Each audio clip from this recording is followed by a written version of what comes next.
آج سے تقریباً 101 سال 9 مہینے اور کچھ دن پہلے 1923 میں پہلی عالمی جنگ کے بعد ترکی کو آزادی ملی۔ مصطفیٰ کمال اتا ترک پہلے صدر بنے۔ 2023 میں 100 سال پورے ہونے پر بھرپور انداز میں جشن بھی منایا گیا، لیکن ترکی کی آزادی اور باقی ممالک کی آزادی میں ایک بہت بڑا فرق ہے۔ دنیا کے زیادہ تر ممالک برطانیہ، فرانس یا اٹلی جیسی مضبوط طاقتوں سے آزاد ہوئے، مگر ترکی نے آزادی کس سے حاصل کی؟ عثمانی خلافت سے آزادی حاصل کی۔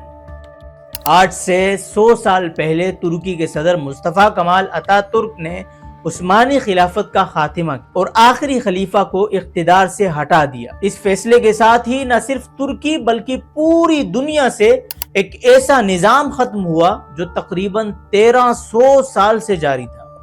آخری خلیفہ سلطان عبد المجید اپنے خاندان کے ساتھ ہمیشہ کے لیے ترکی چھوڑ گئے۔ عثمانی خاندان نے ترکی پر 600 سال حکومت کی اور صرف ترکی ہی نہیں بلکہ 3 بر اعظموں پر اپنی سلطنت قائم رکھی۔ اب سوال یہ ہے کہ یہ ترک لوگ کہاں سے آئے؟ آج جس ملک کو ہم ترکی کے نام سے جانتے ہیں، ماضی میں کبھی بھی ترکوں کا وطن نہیں تھا۔ یہ ترک دراصل وسطی ایشیا کے علاقے سے آئے، جہاں آج قازقستان، ازبکستان اور ترکمانستان واقع ہیں۔ اس وقت یہاں یونانی اور رومانی آباد تھے اور ترکوں کی کوئی خاص حیثیت نہیں تھی، لیکن 1400 سال پہلے اسلام کے آنے کے بعد ترکوں کی تاریخ بدل گئی۔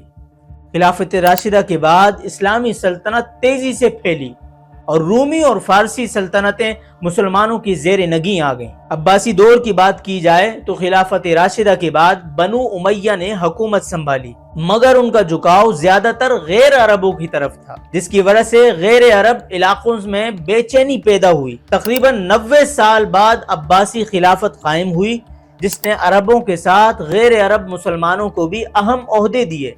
اس دور میں بغداد دنیا کا سب سے عظیم شہر بنا اور یہ اسلام کا سنہری دور کہلایا۔ سائنس، طب، ٹیکنالوجی اور ادب میں بے مثال ترقی ہوئی۔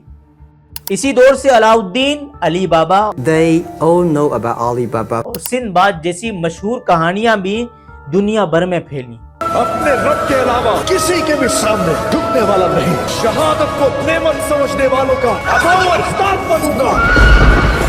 ترکوں نے اسلام کیسے قبول کیا تھا؟ اسلام وسطی ایشیا تک پہنچا تو ترک قبائل نے اسلام قبول کرنا شروع کیا۔ پہلے ترک رہنما جنہوں نے اسلام قبول کیا وہ سلجوق تھے اور ان کی نسل نے آگے چل کر سلجوق سلطنت قائم کی۔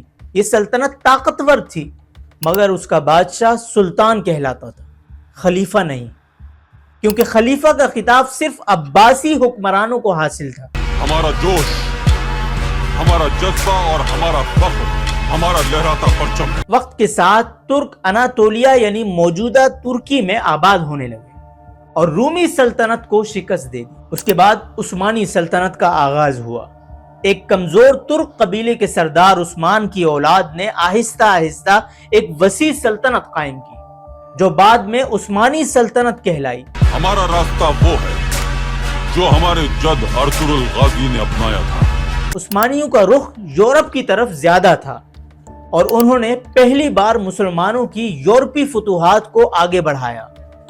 1453 میں سلطان محمد فاتح نے قسطنطنیہ فتح کیا، وہی شہر جس کی فتح کی پیشن گوئی ہمارے پیارے نبی اکرم صلی اللہ علیہ وسلم نے فرمائی تھی۔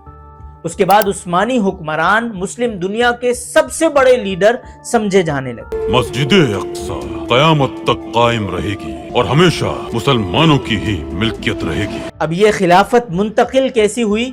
ابتدائی عثمانی بادشاہ خلیفہ نہیں کہلاتے تھے، مگر 1517 میں سلطان سلیم اول نے مصر کی مملوک سلطنت کو فتح کر لیا۔ ایک نیا دور شروع ہوگا اور وہ شروع ہوگا آج رات۔ عباسی خلیفہ کو استنبول لے آیا اور خلافت کی علامتیں، جن میں رسول اللہ صلی اللہ علیہ وسلم کی تلوار بھی شامل تھی، عثمانی حکمران کو منتقل ہوئی۔ اس طرح خلافت پہلی بار عربوں سے نکل کر ترک حکمرانوں کے پاس آئی۔ کہ میرا نام عثمان ہے اور میں اپنی نشانی چھوڑ جاؤں گا، وہ وقت بھی آئے گا، ایک تاریخ رقم ہوگی۔ اچھا، یہ عثمانی خلافت کی زوال کی کہانی کیا ہے؟ یلغار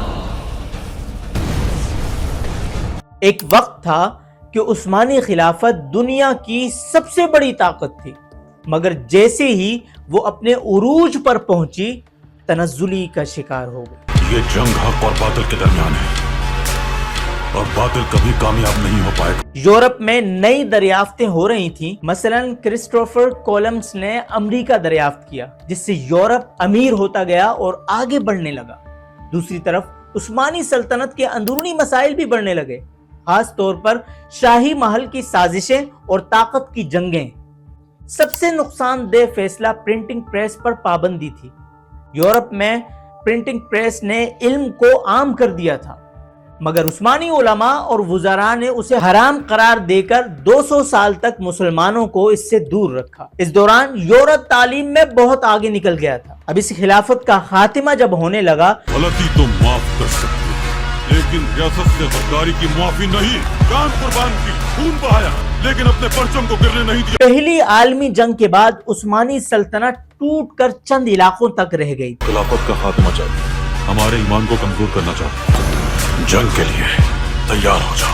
1923 میں مصطفیٰ کمال اتا ترک نے خلافت ختم کر دی اور ترکی کو سیکولر بنانے کے لیے بڑے پیمانے پر اصلاحات کی۔ ہمارے سامنے چاہے جو بھی آ جائے، سینہ تان کر سامنا کریں۔ عربی رسم الخط کو یورپی طرز میں بدل دیا، حجاب پر پابندی لگا دی، عربی اذان بند کر دی اور 18 سال تک ترکی کی مساجد میں ترک زبان میں اذان دی جاتی رہی۔ وہ کریں گے جو صحیح لگتا ہے ہمیں۔ آیا صوفیہ پر ہمارا پرچم لہراتا رہے گا، ان گلیوں میں ہماری اولادیں اسلام کی تعلیمات حاصل کرتی رہیں گی۔